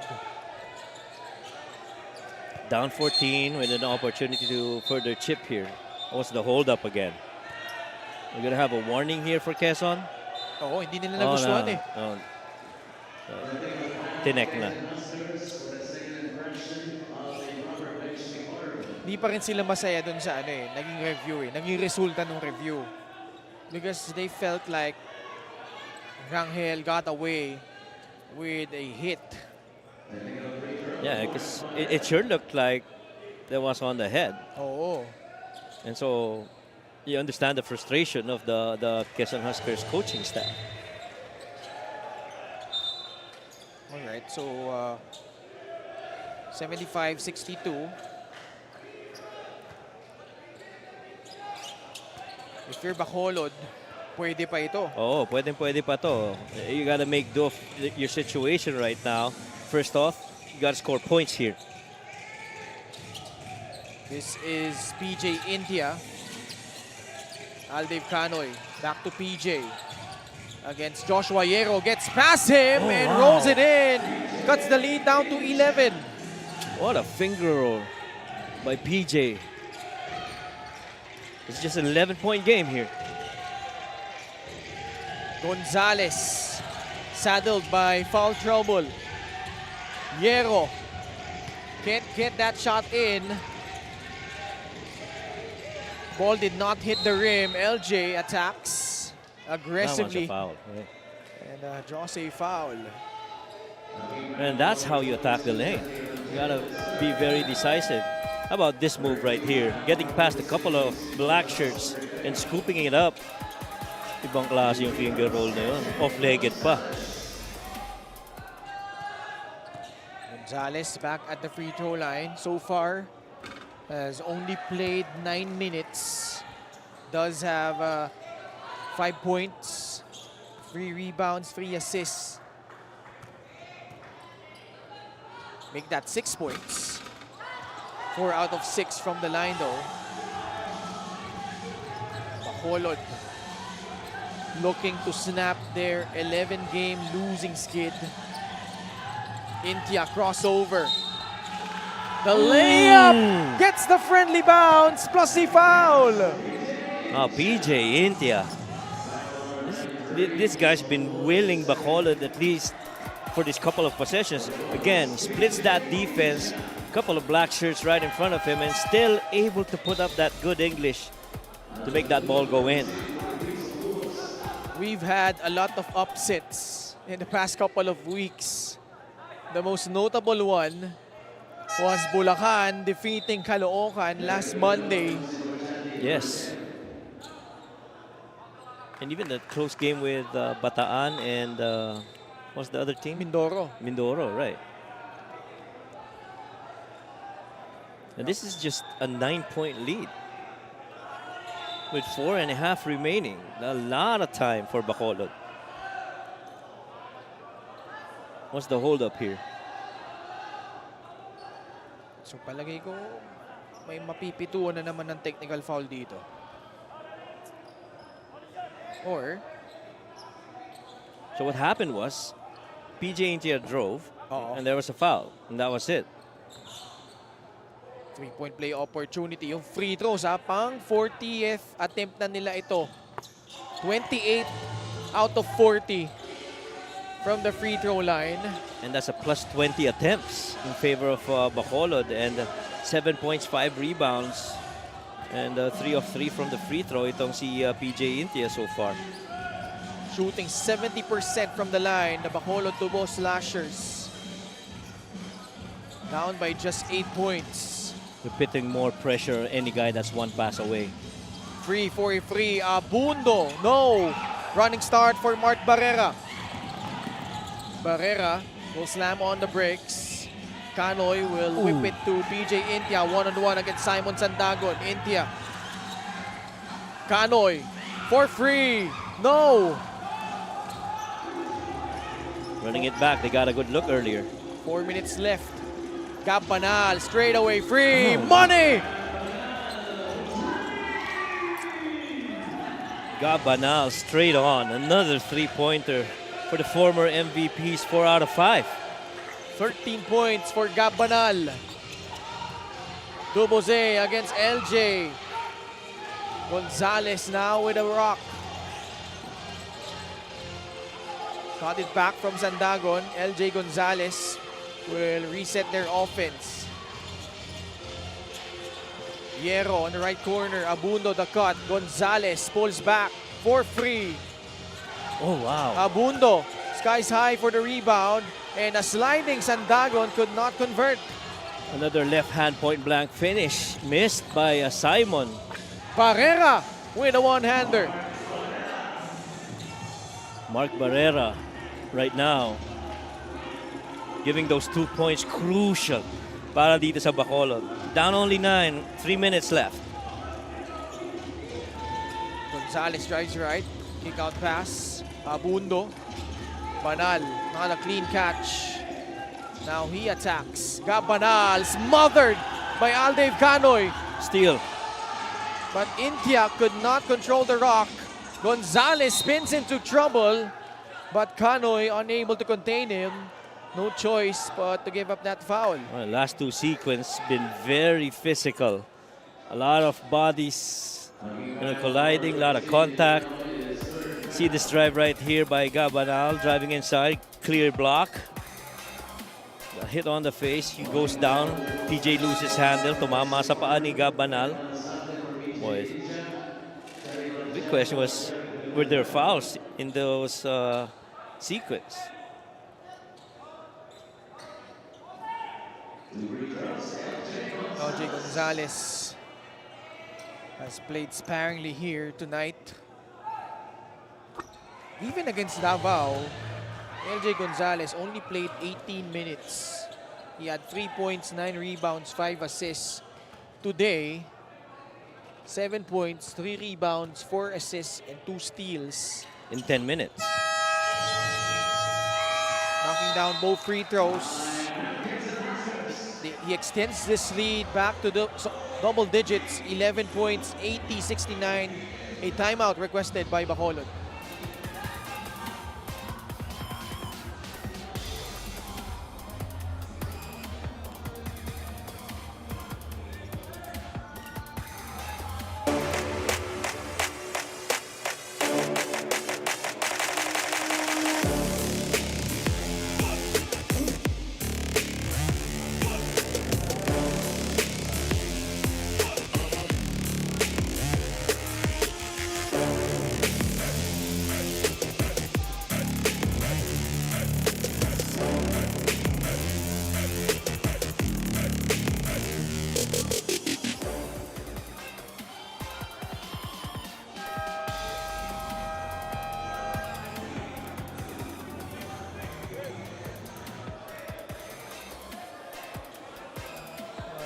Our fans here dito sa San Andres Sports Complex. Fan of the game brought to you by LGR, the official outfitter of the MPBL. And this is a close one we have here. Mamaya-maya lamang po magkatunggali ang Cebu Greats at ang Ilagan Isabela 5-star Cowboys. And then to cap things off, San Juan will square off against the Manila Batang Quiapo. Bacolod, and they mount a comeback here, down by 11 points. Bubuze, laban kay LJ Gonzalez. Using up a lot of clock. But he gets past LJ. Aldave Canoy inside for 2 points. Lucky break for the Tubo Slashers. Seems that they were going nowhere with that offensive set. Good thing Canoy was there to save the day. 80-71. And we're down to our final 2 minutes.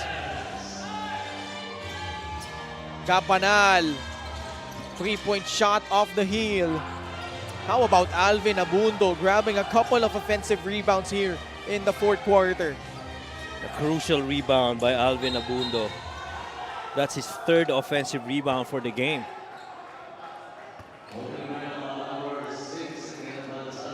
Quezon Huskers with 20 offensive rebounds. And that's been the story, Coach Mike, because the Tubo Slashers only have 3 offensive rebounds. And so that clearly is the story right there, the additional possessions that's given Quezon because of their activity, not just on the defensive end, but even on the offensive rebounding. as a result, Quezon has 25 more field goal attempts Another rebound. compared to Bacolod. Kasi ang Quezon, 28 out of 78. Actually not shooting well from the field, although LJ Gonzalez able to knife through and score. But the Huskers doing it in a different kind of fashion. Bacolod sues for time, down by 12 points. 1 minute and 28 seconds left here in regulation. Pac is back. 8-division champ Manny Pacquiao makes his triumphant return. In his way stands WBC champion Mario Barrios. Plus Fundora versus Zoo 2 in an epic rematch. What a gutsy battle! And Pitbull runs it back against Angel Fierro. Can you say fight of the year? It's a stacked night of hard-hitting title fights.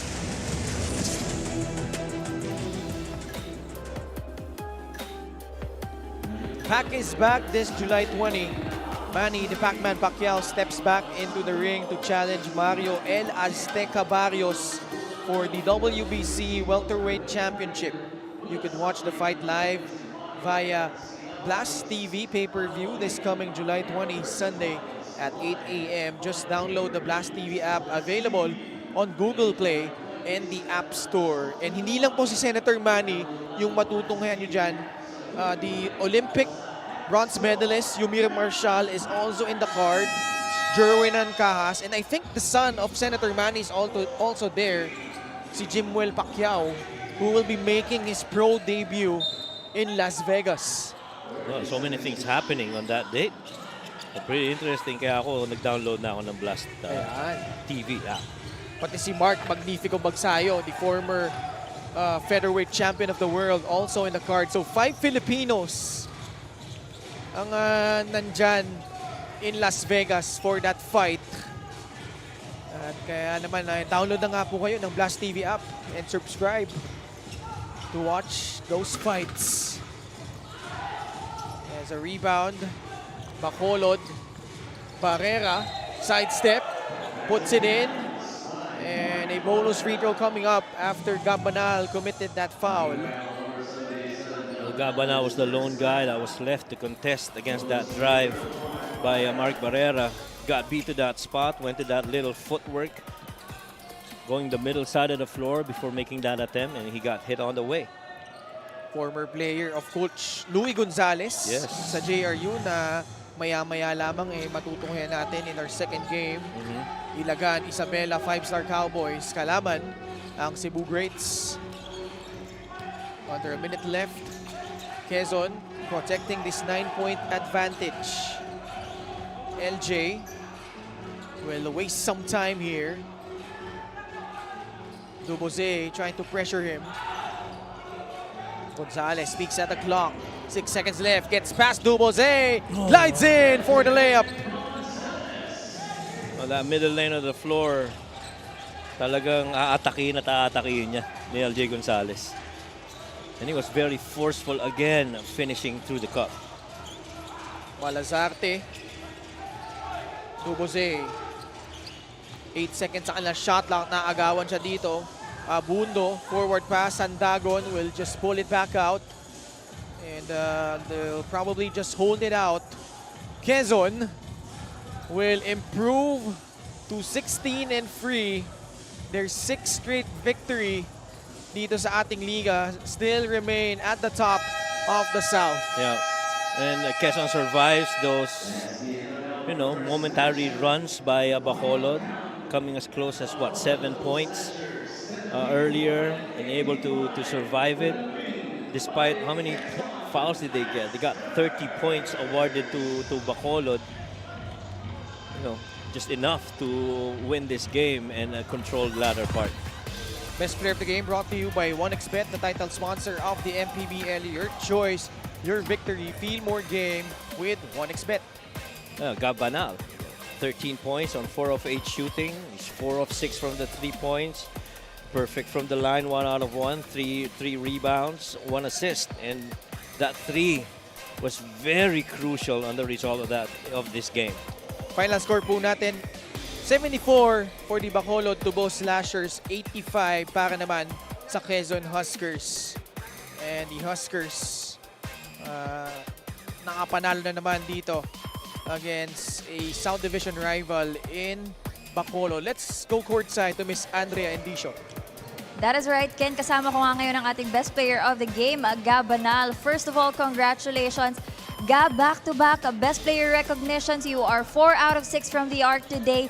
Napakaganda ng shooting mo lately. Is there any reason behind that? First of all, I want to thank the Lord Jesus Christ for giving me the confidence to shoot well. It's just hard work, dedication, and time in practice, extra shots, and confidence that the coaches are giving me. Pero Kap, kahit na ikaw yung highest scorer natin tonight, looking at the stat sheet, well-distributed pa rin yung points ng team. Gaano ka-importante yun? Siyempre, yung team namin balance naman eh. So, coach plays all 15 players and hindi niya kami binababad lahat. And it's giving chance to everyone. So, everyone's maximizing their opportunities lang. So, yun ang dapat namin gawin. Well, that is really nice to hear. Meron ka ba mga gustong batiin o pasalamatan? Good. Go ahead.